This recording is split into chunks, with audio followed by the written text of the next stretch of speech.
WhatsApp guys, this is me Lovejit Arora. स्वागत है आप सभी बच्चों का आज के इस क्लास के अंदर। तो चलिए, क्लास 11th आर्टिफिशियल इंटेलिजेंस। तो आप बच्चे जुड़ चुके हो मेरे साथ। हम लोग करने वाले हैं benefits, advantages, disadvantages artificial intelligence के। तो चलिए, यूनिट नंबर हमारी पहली चल रही है एंड एआई फॉर एवरीवन।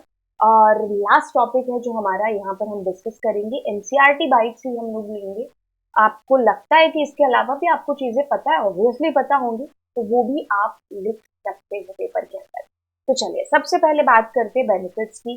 तो पहला पॉइंट आपके सामने आता है इंक्रीज एफिशिएंसी एंड प्रोडक्टिविटी। आपको नहीं लगता, अगर आप कंपेयर करें इस टाइम को कुछ पिछले 4-5 सालों से, जहां जब आर्टिफिशियल इंटेलिजेंस एआई है जो इतनी यूज नहीं होती थी, और अब हम एआई का इतना खासा यूज है जो कर रहे हैं, तो अगर आप दोनों में कंपैरिजन करें तो आपको नहीं लगता कि इतना सारा डेटा होने के बावजूद भी हमारा काम है वो जल्दी हो रहा है, फास्ट हो रहा है, और एक आप कह लो कि एफिशिएंसी के साथ में जो हो रहा है ना। अगर हम कंपेयर करें तो यस, आर्टिफिशियल इंटेलिजेंस से एफिशिएंसी तो इंक्रीज हुई है, प्रोडक्टिविटी भी इंक्रीज हुई है, ऑटोमेट हुए हैं टास्क अपने आप कह लो। जहां पर 10-10 लोग हैं जो लग रहे थे, वहां पर आप कह लो कि एक मशीन के थ्रू वो काम जल्दी भी हो रहा है और सही से भी है जो हो रहा है।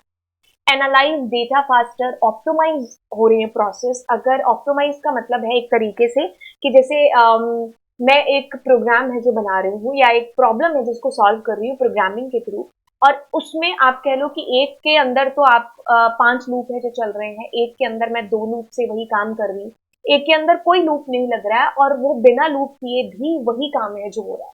तो आप इसमें से किसको है जो यूज करेंगे? ऑब्वियसली आप इसको यूज है जो करेंगे, है ना, क्योंकि इसमें मेरे प्रोसेसर की प्रोसेसिंग पावर है जो बच रही है ना। या और भी अगर आप कह लो कोई और भी तरीका है, तो कौन सा ऑप्टिमाइज कोड है जो होगा उस पर्टिकुलर टास्क को करने के लिए। तो ये हम एक्सेस या ये पहचान पा रहे हैं, ये जल्दी चीजें हो रही हैं आर्टिफिशियल इंटेलिजेंस के थ्रू। तो increase the efficiency and productivity across various sector. Her sector में आप कह लो कि आर्टिफिशियल इंटेलिजेंस हमारी मदद है जो कर रही है ना, हमारे काम को और बेहतर और अच्छा बना रही है। Improved decision making.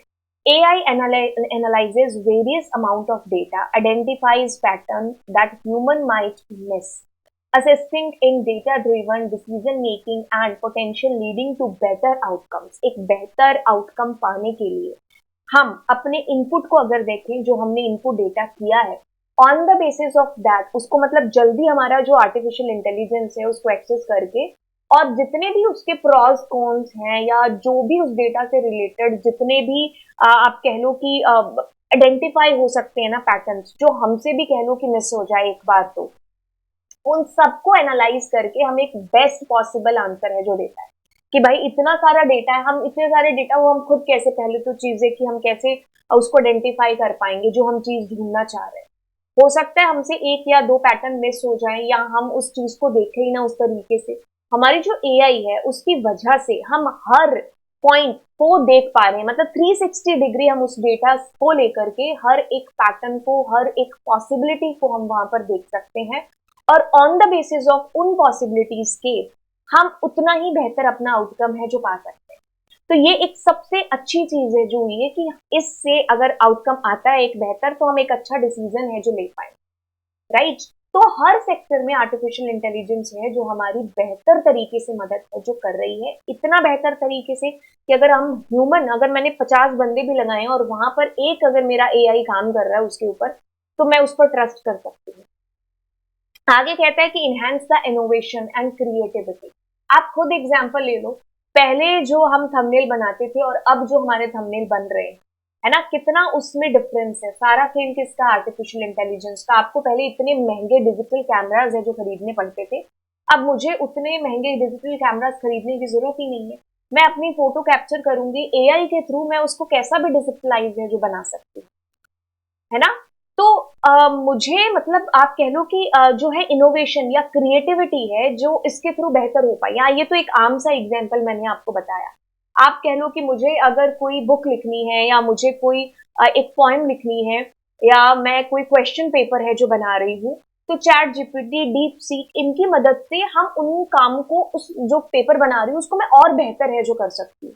उसमें और कुछ ऐसी इनोवेशन या ऐसी कोई कोट्स मैं पुट कर सकती हूँ जो मेरे भी दिमाग में नहीं आया, है ना। तो अपने ही आइडियाज को मैं और बेहतर तरीके से, बेहतर क्रिएटिव है जो बना सकती हूँ with the help of artificial intelligence. Progress in science and health care, आप कह लो कुछ जमाने पहले अगर किसी मान लो घुटने में दर्द हो रहा है ना, तो डॉक्टर ठीक है आपको एक्सरे ले लिया या जितनी पॉसिबल वेज होंगे उनसे मतलब पता कर लिया कि अच्छा ये बीमारी है, ये चीज है जो हो सकती है। अगर उसी चीज को हम आज से मतलब कंपेयर करें तो आज और बेहतर तरीके से आपको जल्दी पता चल जाएगा कि अच्छा ये दिक्कत है घुटने के अंदर। इतने सारे आप कह लो आर्टिफिशियल इंटेलिजेंस के टूल्स हैं या मशीन्स हैं जो लगी हुई हैं जिनके थ्रू हम बेहतर तरीके से पता कर पाएंगे कि अच्छा ये बीमारी और इससे को ऐसे डायग्नोज है जो किया जा सकता है। हर सेक्टर के अंदर एआई है जो हमारी हेल्प कर रही है। हमारे पास एक आइडिया है, उस आइडिया को सुपर डुपर हिट है जो करने का काम कर रही है आर्टिफिशियल इंटेलिजेंस। उसमें और बेहतर आप कह लो कि रंग है जो बिखेर रही है हमारे आइडियाज के अंदर। हम अपने आइडिया को और बेहतर बना सकते हैं और आइडियाज भी है जो ले सकते हैं।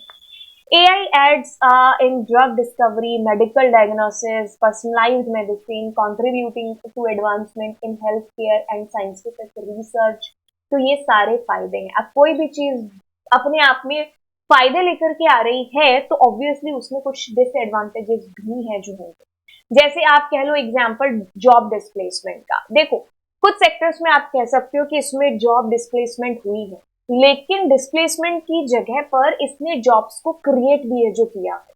ठीक है, तो हाँ एक जगह पर आप कह सकते हो कि जहां पर मान लो कार कोई फैक्ट्री है जो बना रही थी, कार के कुछ मतलब पार्ट्स को बना रही थी या उसको फिट करने का काम, तो पहले जहां ह्यूमन कर रहे थे वहीं पर अब मशीन्स कर रहे हैं, रोबोट्स कर रहे हैं। अब वो काम बेहतर हो रहा है, अच्छा हो रहा है। अगर नट बोल्ट की मतलब लग रहे हैं उसके ऊपर तो ह्यूमन के कंपैरेटिवली जो मशीन्स है वो अच्छे बेहतर तरीके से कर रही है। लेकिन हाँ उनका जॉब रिप्लेसमेंट वो तो खैर हुआ ही है, लेकिन काम हमारा बेहतर भी है जो इससे हुआ है, जल्दी भी है जो इससे हुआ है। ठीक है, तो जॉब डिस्प्लेसमेंट आप कह सकते हो कि इसमें एक डिसएडवांटेज रहा है। एथिकल कंसीडरेशन, जैसे इसमें एक और मेरे को एग्जांपल आ गया कि जैसे आप कह लो फोटोग्राफी की है ना, तो पहले मुझे कह लो कि मुझे एक फोटो लेनी है तो उसके लिए आप कह लो कि मुझे मॉडल्स को हायर करना पड़ेगा, एक बड़े अच्छे फोटोग्राफर को मुझे हायर करना पड़ेगा, एक अच्छे कैमरा की जरूरत होगी, तो खर्चा काफी बढ़ जाता। वहीं पर मैं घर बैठे बैठे कुछ ऐसे एआई टूल्स हैं फोटोज को लेकर के, तो आप कह लो कि अंधाधुन आपके पास में एआई टूल्स है। तो बस आपने वो जो खर्चा है आपका इतने हजारों का, वो आपको फ्री में आपकी फोटो आपने एक्सेस कर ली, वैसी ही फोटो। इतना आपका काम है जो आसान हो गया, है ना। तो लेकिन वहां पर जो किसी को जॉब मिलने वाली थी, है ना, वो वहां पर है जो चीज रह गई। हमारा काम इजी हो गया, आसान हो गया, बट जॉब डिस्प्लेसमेंट भी यहाँ पर है जो हुआ है। एथिकल कहता है एथिकल कंसीडरेशन, देखो ये एक डिसएडवांटेज तो हमारा शुरू से ही है जो रहा है ना, कि एआई आपने अगर कोई एल्गो के साथ में आप काम कर रहे हो तो ऑफ कोर्स वो किसी ना किसी डेटा से ट्रेन है जो हुई होगी, है ना। जैसे मैंने कोई एक ऐसी मशीन बनाई है तो मैंने उस मशीन को ट्रेन किया और उसमें डेटा इनपुट किया, वो मैंने मतलब मेरे को जो लगता था सही, मतलब मेरी जो मेंटालिटी है मैंने उन बेसिस पर उस मशीन को ट्रेन किया, उस डेटा के बेसिस पर। अब मैं अगर मान लो किसी चीज से बायस्ड हूं कि मुझे लगता है कि ये डेटा नहीं ये वाला होना चाहिए, मेरा फेवरेट है ना, तो मैं अगर उस डेटा से उसको ट्रेन कर रही हूँ तो मेरी मशीन भी बायस्ड है जो मेरी तरह हो सकती है ना। जैसे आप एक एग्जांपल लेकर के देखो, मैंने यहाँ पर डाला नर्स, ठीक है, तो मैं जैसे नर्स डालूंगी और मैं इमेजेस यहाँ पर देखूंगी तो आप पाओगे कि नर्स बॉय भी हो सकता है, बट यहाँ पर आपको ज्यादातर डेटा है जो गर्ल्स का मिलेगा, है ना। तो ये बायसनेस यहाँ पर ऐसी आपको देखी जा सकती है, इसको इनपुट ही ज्यादातर गर्ल्स के हैं जो मिले होंगे। जैसे मैं किचन डालूंगी तो किचन में आपको गर्ल्स से ज्यादा जो मतलब उसका डेटा आपको ज्यादा दिखाई देगा, है ना। तो ये ऐसे हो सकता है कि जैसे आपकी मशीन को जिस तरीके के डेटा से ट्रेन किया होगा ना, तो वो वैसी ही है जो आपको इनपुट मतलब आउटपुट है जो आपको देगी। ये बिल्कुल ठीक ऐसी बात हो गई कि भाई जिस बच्चे की जैसी परवरिश होगी वो वैसा ही आगे चल करके जो बनेगा। तो एक मशीन को जिस डेटा से ट्रेन किया गया है, जो बल्क में उसको ट्रेनिंग डेटा दिया गया था, उस बेसिस पर ही वो आपको आउटपुट है जो देगा। तो इफ अगर हमने उसको बायस डेटा दिया है तो वो हमें बायसनेस उसके रिजल्ट में डिस्प्ले है जो जरूर होगी। ठीक है। अब देखो क्या है कि जैसे हम गिबली का या कुछ ऐसी हम ऐप मतलब यूज करते हैं, एप्स का फोटोज हम अपनी दे रहे हैं, हम अपनी वीडियोस को और बेहतर बनाने के लिए वीडियोस को अपलोड कर रहे हैं, तो हमारा जो डेटा हम दे रहे हैं ना उसका मिसयूज भी है, जो बिल्कुल है, जो हो सकता है। मैं हमें क्या पता वो डेटा है जो हमने तो अपनी फोटो गिबली बनाने के लिए दे दी, अब हमें क्या पता उस फोटो का आगे चल करके क्या हो, हमें हमारा आउटपुट मिल गया, हम खुश हो गए कि मेरी गिबली बन गई, पर वो फोटो जो हमने दी है मशीन को उसका क्या हो सकता है, वी डोंट नो।